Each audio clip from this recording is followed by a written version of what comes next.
علیکم ورحمۃ اللہ وبرکاتہ۔ نحمده ونصلی علی رسولہ الکریم، اما بعد۔ سامعین و ناظرین، آج اس موضوع پر ہم بات کریں گے کہ ایک آدمی اللہ کا باغی بنا ہوا ہے، اللہ کی بغاوت پر اتر آیا ہے، یعنی اسلام سے بالکل دور ہے، آخرت کی اس کو پرواہ نہیں، آخرت کی فکر نہیں ہے، اللہ اور اس کے رسول صلی اللہ علیہ وسلم کی احکامات کی نافرمانی شب و روز کر رہا ہے۔ اگر اس کے سامنے دین اور اسلام کی بات کی جائے تو وہ غصے ہو جاتا ہے، اور اس کے دل میں اگر محبت ہے تو صرف دنیا کی محبت ہے، شیطان کے لاہ و لعب، کھیل اور تماشا کی محبت ہے۔ تو اتنی بغاوت کے باوجود اللہ رب العزت اپنی نعمتوں سے اس کو لطف اندوز کرتے ہیں، اللہ کی نعمتوں سے وہ لطف اندوز ہو رہا ہوتا ہے، یعنی اتنا مال اس کے پاس کثرت سے ہوتا ہے، دنیا، جائیداد، پیسہ، عزت، نام اسی کا ہوتا ہے، شہرت اسی کی ہوتی ہے، اور وہ یہ سمجھ رہا ہوتا ہے کہ مجھ پر میرا رب راضی ہے۔ دیکھنے والے بھی یہ کہتے ہیں کہ یار اس پر بڑا رب راضی ہے، کہ دیکھو بڑی زندگی آسانی سے بسر کر رہا ہے، جبکہ وہ حقیقت میں اللہ کا باغی بنا ہوا ہوتا ہے۔ تو اس کی وجہ کیا ہے کہ اللہ اپنے باغی کو، اپنے دشمن کو اپنی نعمتوں سے کیوں نوازتے ہیں، اس کی کیا وجہ ہے؟ تو قرآن اور حدیث رسول اللہ صلی اللہ علیہ وسلم کی روشنی میں اس کی وضاحت کرتے ہیں۔ حضرت عقبہ بن عامر رضی اللہ تعالی عنہ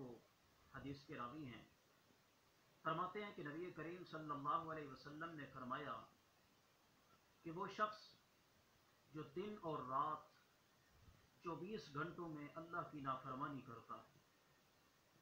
اور جس چیز کا وہ طلبگار ہے، یعنی عزت کا، مال کا، جاہ و جلال کا، پیسے کا، جس چیز کا وہ طلبگار ہے وہی چیز اللہ اس کو دے دیتے ہیں۔ پیسہ اسی کے پاس ہے، سلام اسی کو ہے، شہرت اسی کی ہے، عزت اسی کی ہے، سب کچھ اسی کا ہے۔ تو اللہ کے رسول صلی اللہ علیہ وسلم نے فرمایا کہ یہ اللہ اس پر راضی نہیں، بلکہ یہ اس کے حق میں اللہ کی طرف سے استدراج ہے۔ استدراج کا مطلب یہ ہے کہ اللہ کی طرف سے اس کو ڈھیل اور مہلت ملی ہوئی ہے، کہ اللہ اس کو ڈھیل دے رہے ہیں، مہلت دے رہے ہیں کہ اور یہ میری سرکشی کر لے، اور میری بغاوت کر لے، تاکہ قیامت کے دن جب میرے پاس آئے تو آخرت کے اندر اس کا کوئی حصہ، کوئی حساب میرے پاس نہ ہو، نیکی۔ دنیا کے اندر اللہ اس کو نعمتوں سے نواز دیتے ہیں تاکہ جب قیامت میں میرے پاس آئے تو یہ گلہ نہ کرے کہ میں تیری بغاوت کرتا رہا، تو نے تو اپنی نعمتیں مجھ پر بند کر دی تھی۔ تو میں نعمتیں دے کر اس کو مہلت دے دیتا ہوں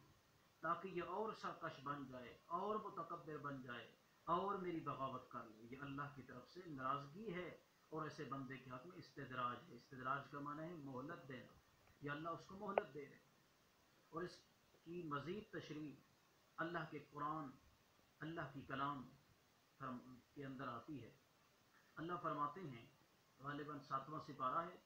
سورۃ الانعام آیت نمبر 44۔ اللہ فرماتے ہیں فَلَمَّا نَسُوا مَا ذُكِّرُوا بِهِ، ایسا بندہ جو ہماری نصیحتوں کو بھول جاتا ہے، ہمارے احکامات کو بھول جاتا ہے، ہماری معرفت نہیں کرتا، ہم سے دور ہو جاتا ہے، ہماری بغاوت کے ساتھ زندگی گزارتا ہے، ہمارا باغی بن جاتا ہے۔ اللہ فرماتے ہیں فتحنا علیہم ابواب کل شیء،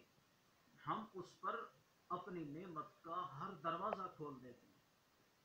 عزت کا دروازہ اسی پر کھول دیتے ہیں، عزت اسی کی ہوتی ہے، سلام اسی کو کیا جاتا ہے، مال کا دروازہ اس پر کھول دیتے ہیں، مال کی فراوانی، مال کی کثرت ہوتی ہے، اس کی عزت ہوتی ہے، اس کے پاس مال کی فراوانی ہوتی ہے،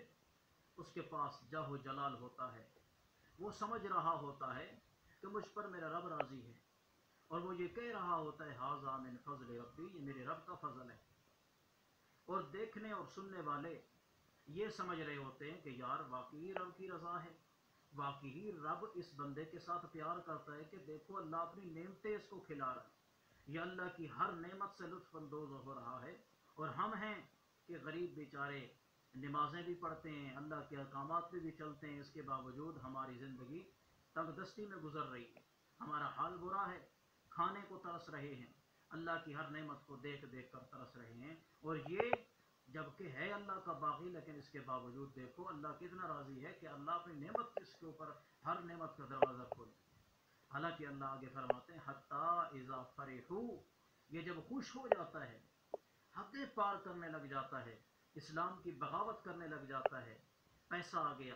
دولت آ گئی، دولت کے گھمنڈ کے اندر یہ کہتا ہے میں نے خوشی کرنی ہے، تو خوشی کے اندر میں کیوں اسلام کی بات کو مانوں، میں تو اپنی مرضی کروں گا۔ اسلام کی خوشی اس کی اسلام کے خلاف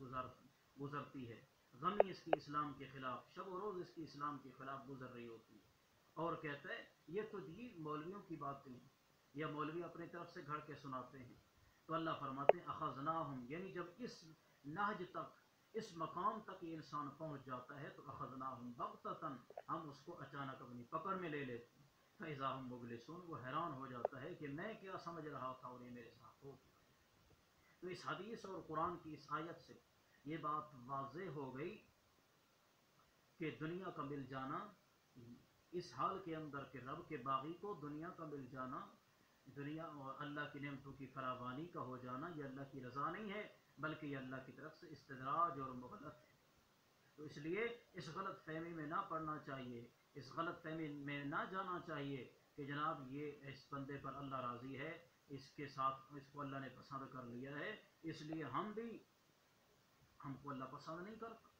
ہمیں اللہ اپنی نعمتوں سے محروم رکھا ہوا ہے۔ بھائیو یہ اللہ کی پسندیدگی نہیں ہے، یہ اللہ کی اس بندے پر رضامندی نہیں ہے، بلکہ اللہ اس پر ناراض ہیں، اور اس ناراضگی کا اظہار استدراج کی صورت میں کر رہے ہیں، اس کو مہلت دے رہے ہیں کہ اور میرا سرکش ہو جائے، اور میرا باغی ہو جائے، تاکہ جب میرے پاس آئے تو اس کے لیے میرے ہاں کوئی چیز موجود نہ ہو۔ اللہ سے دعا ہے کہ اللہ تعالیٰ ہمیں اپنی ناراضگی سے محفوظ رکھے، اپنے احکامات پر چلنے والا بنائے، اور اپنی بغاوت سے، اپنی نافرمانی سے ہماری حفاظت فرمائے۔ وما علینا الا البلاغ۔